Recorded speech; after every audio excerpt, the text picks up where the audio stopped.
Welcome again to Cottage Talk. I am Russ Goldman. This is my initial reaction, my full-time show after Fulham's friendly against Eintracht Frankfurt at Craven Cottage. Fulham win the match 1-0, and I'll go through it in the next 15 to 20 minutes. I'm just going to share my thoughts on what I watched, and there's a decent amount to talk about, and there's a decent amount to talk about that happened before the match. So in the next 15 to 20 minutes, I'll just share what I watched and what I've learned from this match. And I will just start with my initial reaction. And I'll just say this. So I think overall, Fulham deserved to win this friendly. It's a friendly.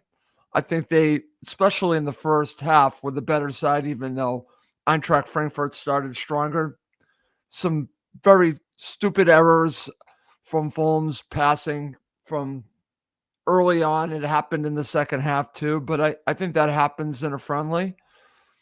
So I'm not going to read too much into it. I will just say that overall, in what I've watched this summer, I think Fulham look like the team from last season, and that's a positive. I would like them to add to the squad, but overall, they look like a Premier League mid-table side. That's what I watched today. Eintracht Frankfurt are a team that's going to be in the Champions League, but it was a friendly. So let's keep that in mind of who they played against. It was a good side, but it's a friendly. So I guess you can read some into it. You can learn something from it. And I just learned that Fulham are ramping up for a Premier League season, and I think that they're in decent shape heading into it. And they look like a team that should contend for mid-table. For me, that's not good enough, but that's what I feel like we are at this point with no additional signings. And hopefully we will have that before the window closes. But I think that's what also disappoints me is that I'm watching this team and I see a team that looks cohesive, looks together, now has a little bit of youth with players like Josh King. We also got to see Sam Amissa, who I think did decently well under the circumstances of coming on for Ryan Sessegnon. I think that's a tough ask for a young kid, but I thought he did fairly well until he had to come off, and hopefully he's okay. The injury to Ryan Sessegnon is also going to be part of this full-time show. But overall, I look at Fulham, and I think that they're pretty much ready to go for the beginning of the season. The question is, how good are they going to be? And I think the window at the end will tell us that, because right now they look like a Premier League team that's going to be in the Premier League for another season. Beyond that, I don't know. But I think you're going to hear it in my voice. What I watched today was a little bit it's average. This is an average side. That's the way that I look at it. And I'm going to just share Black, White, and Fred's comment in a session in a second. There are a couple of Goldmans for you in regards to Ryan Sessegnon. I'll share that one when I get to it. But I just got to say, overall, it's good to see Fulham play back at Craven Cottage. I'm looking forward to the new season, and I'm cautiously optimistic of what that can bring. And we'll overall see what type of team Fulham are going to have. And I've got comments. If you're watching live, feel free to share your comments, and I will try to share with them during the show. Okay. So before we get on and talk about the first half, I will talk about the injury to Ryan Sessegnon. And what's fascinating about this is that the two players that stood out early on in this match were, in my opinion, Josh King, who started as your number 10. And I got to tell you, I've seen the comments. Josh King needs to start against Brighton Hove Albion. Josh King's ready to go. Gives so much energy playing in that number 10 role. That was something that really stood out. But I do want to talk about another player that stood out in the beginning playing left back, and that was Ryan Sessegnon. And then all of a sudden, he went down, and it looked like an injury to his leg. I could not really tell what was wrong. He was down for a bit. And then he went off, and then he went right down the tunnel and went out. So that to me was discouraging. But then, as I mentioned, Sam Amissa came on and really did nothing wrong. He actually filled in very nicely. But this was a concern of mine. Could they come out of this friendly without any injuries? You have the situation with Jedi. You don't know if he's going to be ready to go against Brighton and Hove Albion. So you hope that there's nothing serious to Ryan Sessegnon. But I will mention this, that what's interesting is that Gentleman Jim said in the second half, and I got a comment from my friend Black, White, and Fred. I'm going to share it right here. It says, video circulating Twitter after Sess came back out, and he said he was okay. And I hope that's the case. Gentleman Jim mentioned that he was in his I believe he was in his training kit, and he looked like again, I'm not saying he said he was okay, but according to the video, maybe he is okay. Only time will tell. But the frustrating part of it is that Ryan's my player that I think is going to have a huge impact this season. I just hope that this is nothing and that this is precautionary, because I think that he's going to play a significant role in Fulham's season. So let's hope this is nothing. But this is, when you watch a friendly, you don't want to see injuries. So let's hope this is just a situation where he's going to be okay. So let's move on. Let's talk about my analysis of the first half. And if I'm being honest with you, it looked like a friendly very early on, in Fulham were having all kinds of trouble at the beginning stages with Eintracht Frankfurt, who started very strong. They looked like they were fast. They were taking it to Fulham and actually probably should have scored a goal early. But thankfully, they did not. And but they were the better side for probably, I would say, 10 minutes. And then Fulham got themselves into the match and started to create some opportunities. And I just want to share things that stood out for me. Let's start with this. I think this is a big one, and it's going to lead to talking about the goal. So Fulham played a behind closed door match earlier today against Eintracht Frankfurt. So you only had basically half a team. So that was the situation for here. You did not have Andres Pereira. In my opinion, a huge bonus, because you were now forced to see what it would be like on set piece deliveries without him. And I got to tell you, good, I might say very good. Harry Wilson did a very nice job on corners. And obviously, I'll talk about Jimenez's goal on a free kick. That was phenomenal. Phenomenal. I'll get to that in a second. But this to me was something that stood out in the first half. After those 10 minutes, Fulham really started to control the play. Looked like they basically turned the switch on, and they started having more control of the ball and of the play. So, and that led to seeing these really decent set piece deliveries. And again, big shout out to Harry Wilson. And there's a goal for you. I spelled deliveries wrong. Also want to mention there were opportunities early on from Alex Iwobi and Harry Wilson. They were creating some opportunities. So for me, some really good positives. Like I said, they looked like a cohesive unit, missing some key players, but looked pretty good. That is what stood out for me in the first half. I think that I felt very good about Fulham's performance in the first half, but I felt better after you have the free kick from Raul Jimenez. And if I'm being honest with you, Harry Wilson made this happen. I'm not a big fan of creating opportunities like penalties or free kicks. If I'm being honest with you, this is something that professionals do. And Harry Wilson did this. Harry Wilson created this because he went down very easy. But you know what? It led to a goal. And this free kick from Raul Jimenez, if you've not seen it, just tremendous. And I'm hoping that Marco Silva looks at this and says, this guy has to be taking up free kicks. He has to be, because this was a dynamite goal from Raul Jimenez. In fact, I would say the second person that should be taking free kicks would be Harry Wilson, and Harry Wilson should be taking our corners if he's starting. So for me, this is a marker to Andres Pereira that I'm sorry, you shouldn't be on free kicks. You shouldn't be on set pieces at all. These two should be doing it. End of story. I've had it with Pereira and his terrible deliveries. We have players that can do it. And also, we have players that can score, like Raul Jimenez. Just wanted to share that.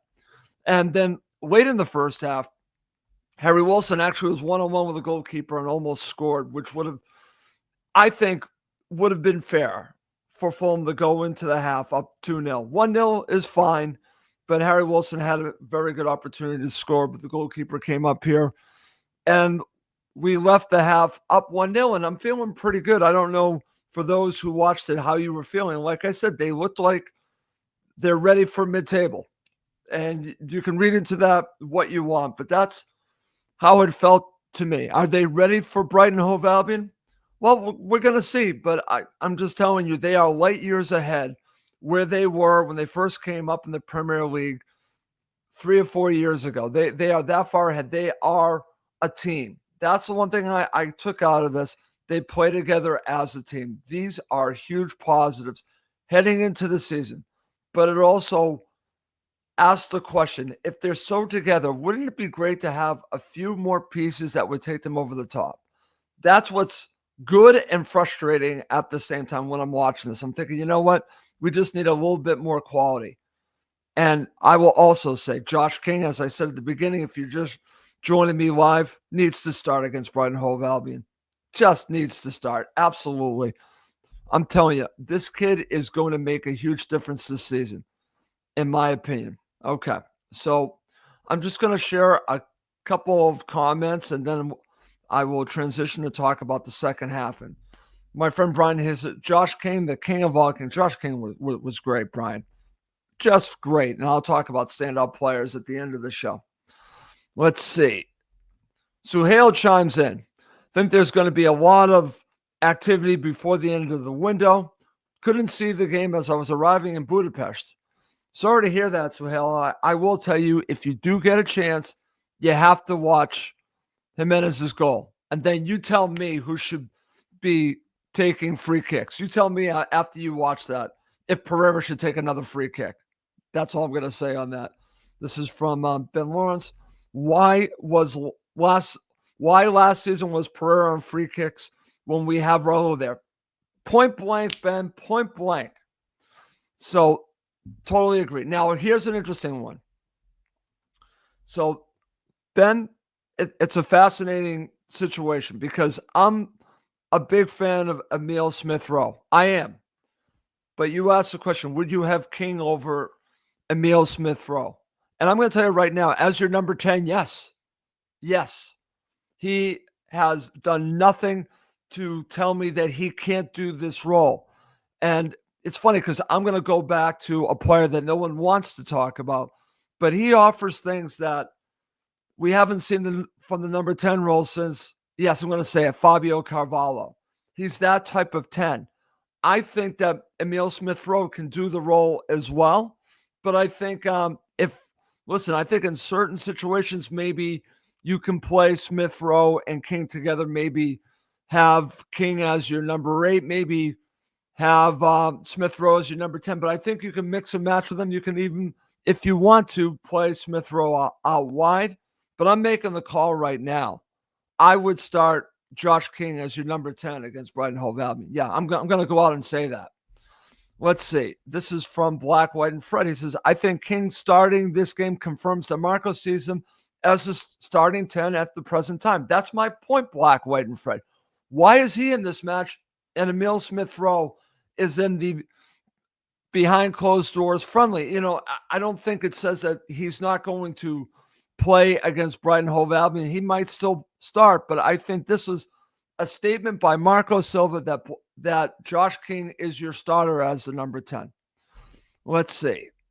Here's a question from Colin Bugler. Do we know if Muniz played in behind closed doors match earlier? I have not heard yet. I don't know, Colin. That's a question I know many supporters are asking that because they're concerned if he is going somewhere. And I don't see that happening, to be honest with you. That's just my gut feeling. I don't have any knowledge. But we shall see, because I've not seen before I went live here if he was part of the behind closed door friendly. This is from Suhail. Think ESR will start at 10 and King as a sub. Well, Suhail, we shall see. But if you've watched his performance and you see that he played in this match, the argument could be made that he made a statement out there. We'll just see what Marco does. You could be right that Marco might revert to type and go with a safe pick, which would be ESR. But if you're asking me, my opinion, and I want ESR to play regularly, I would start Josh King as your number 10 against Brighton Hove Albion. That's what I would do. But I'm not the manager, so what do I know? All right. Coming up next, I'm going to share my thoughts on the second half, and then I'll end with the standout players from this match. Okay, so let's talk about the second half. And what's interesting here is from a Fulham perspective, there really aren't many positives to take out of this. And you got to give a lot of credit to Eintracht Frankfurt. They were the better side in the second half. So a couple things. Fulham did create a few opportunities, but obviously so did Eintracht Frankfurt. So there really, I didn't take many positives out of this. Again, I saw a lot of silly passing, as Gentleman Jim would say, from Fulham playing out from the back. We saw some really bad passing that set up some opportunities for Eintracht Frankfurt and some saves that the goalkeeper, Bernd Leno, had to make. They hit the post, so it could have easily been 1-1. There's no question about that. But in the end, the result is what it is, and Fulham were by far the better side in the first half. But the second half, I think it was more to do with just playing your minutes, getting your fitness up. I do want to mention, I think it was about the 73rd or 74th minute, Josh King came off and Tom Kearney came on. So I think this is also a positive that you have Josh King playing that far into the second half. And what's fascinating about him is that I did not see any drop off from him. He was running his socks off from the first minute to the end. And when you watch him, and this is why I'm going for him as the number 10, and I would challenge anyone to challenge me on this, because he is bringing all the elements that I think Marco wants from your number 10. What do I mean by that? Marco wants someone that can press. Well, Josh King has done that. He also wants someone that can actually set his teammates up, be in the right position at the right time. He's doing all that. And also be a goal threat. I think everything that Marco's looking for your number 10, this kid is it. He's absolutely it.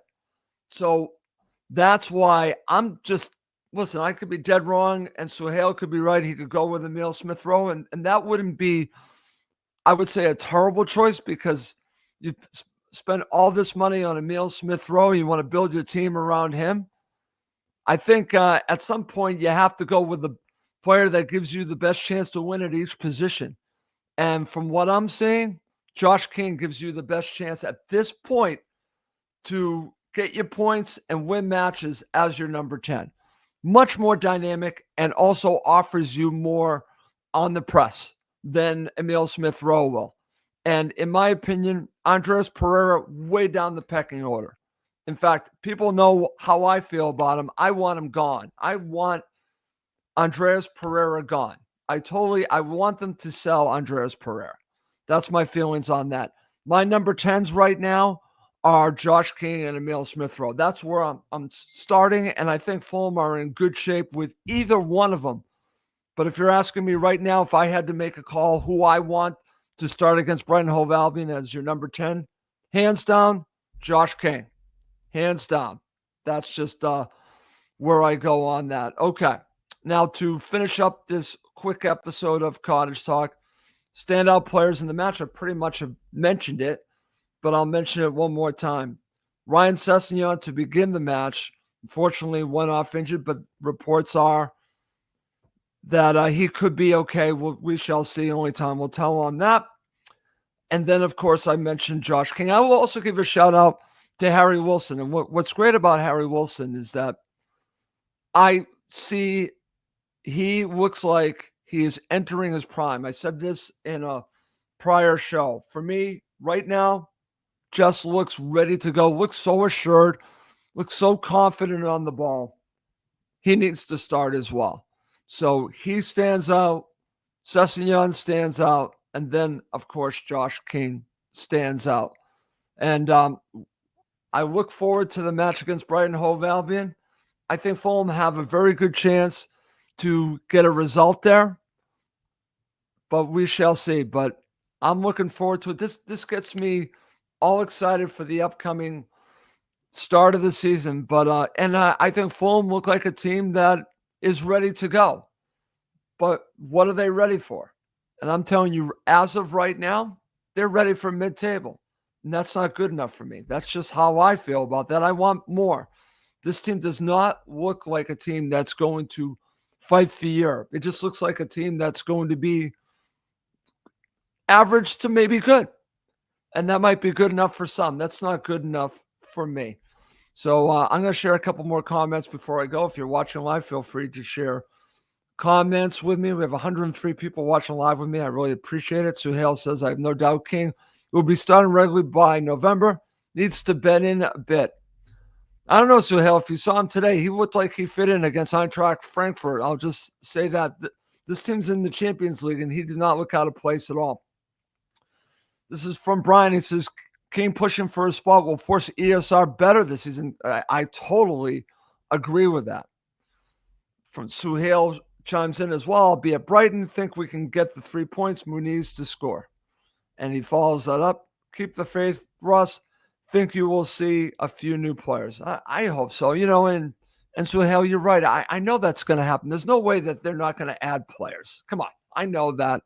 It's just frustrating. And I'm just a little frustrated. Anyways. Well, listen, this has been great to do. I've missed doing the show a little bit. I'm back doing shows, and I'll be back soon. But I do want to wrap this show up. My name is Russ Goldman. Thank you as always for watching and listening to Cottage Talk, part of the TalkSport Fan Network.